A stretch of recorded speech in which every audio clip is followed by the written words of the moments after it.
I've been doing videos for a number of years and I wanted to talk about why my channel never grows because I already know why it doesn't grow, but I figured we could have just a chatty talk together, even though this is kind of one-sided at the moment.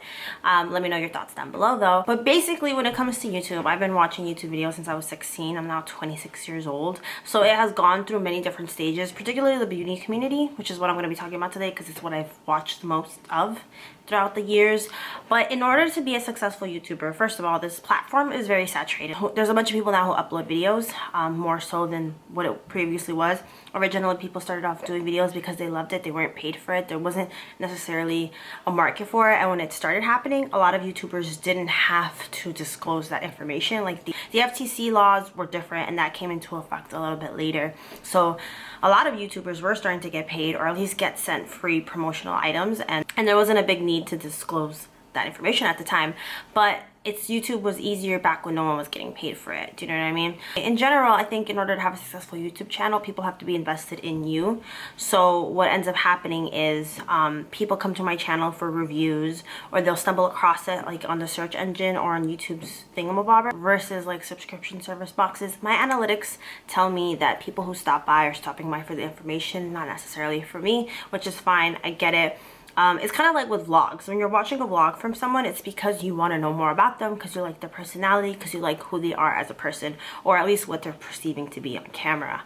Whereas when it comes to like reviews and stuff, you're there for the information, which is why I make my videos generally quick. Like I have a whole series of 3-minute reviews because I know people are coming for the information, whether they're in the store already browsing for people's opinions on a product that they're interested in, or whether they're home online shopping. They're there for the information. So I generally keep my videos short, and that has generally gotten me good feedback. Occasionally I get people being like, oh, slow down. I just talk fast. That's never gonna change. I can't help it. I don't know if that's a New York thing. I don't know what it is, but I talk fast and I don't like to be super long-winded, even though sometimes it does end up happening. It's kind of inevitable.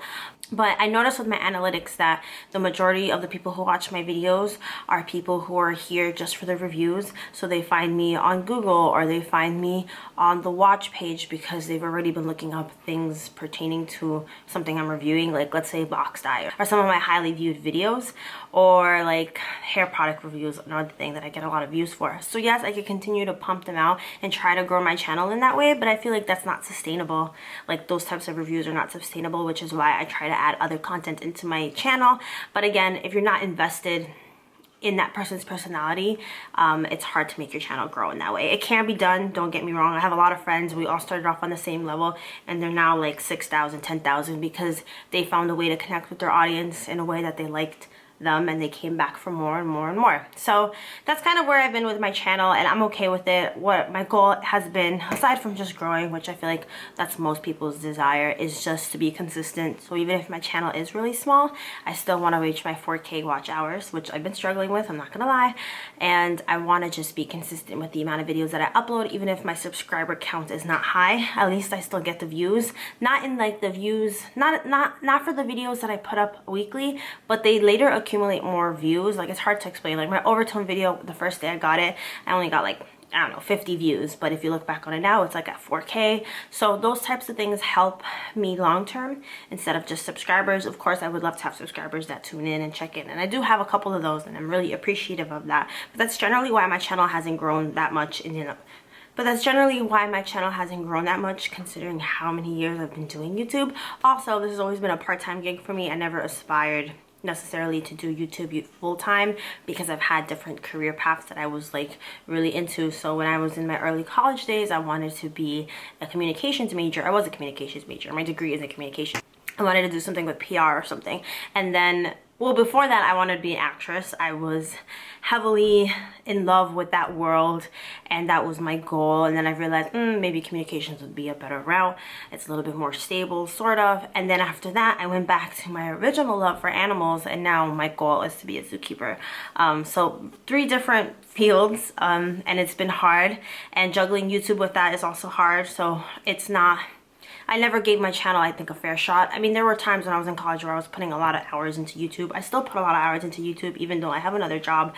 But when that job becomes full-time, can I still sit here and say that I will be uploading that as many times as I normally do now? Probably not. I'm not sure what's gonna happen if I ever get a full-time job. we will see. But YouTube being my full-time job has never been my goal for me. I do enjoy the income that I used to get from it before my monetization got taken away. If you've missed that video, it's because of StyleHaul. StyleHaul kind of went out of business, and I have to be re-eligible for YouTube's new rules for monetizing your videos, which is 1,000 subscribers and 4K watch hours. So wait, where's my train of thought? It's just the income is nice, a little extra income. I feel like we can all agree when you have a job, sometimes you're not getting paid enough, or like you're underpaid for what you're giving, or etc, etc. So I would love a little extra money on the side to be able to pay my debt off and to be able to help my parents, especially now that none of us are working. We all lost our, well, I'm working, but my parents aren't working because of what's happened with this pandemic, and it's been hard. It's been scary thinking about the future, how we're gonna afford to pay rent. From what I remember, our rent hasn't been frozen or anything, so we still owe that every month, and my parents aren't working, and I don't make enough for that to happen. So it's just a struggle, and also looking at your own flaws and how I used to spend a lot of money on things that don't matter. Sometimes I still do. I'm on a no buy for 2020, but I should make a video of like the purchases that I regret buying, because I spent a lot of money on things that don't matter, things that are collecting dust in my room, where I could have been saving that money and using it in a more sustainable way, in a more responsible way. But yes, that's really why my channel hasn't been growing, and I'm fully aware of it.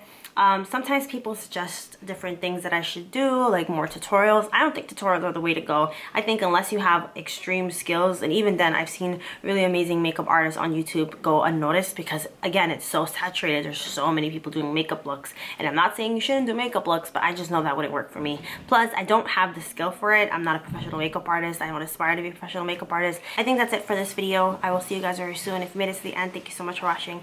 I really, really, really, really appreciate it, and I will see you next time. Bye.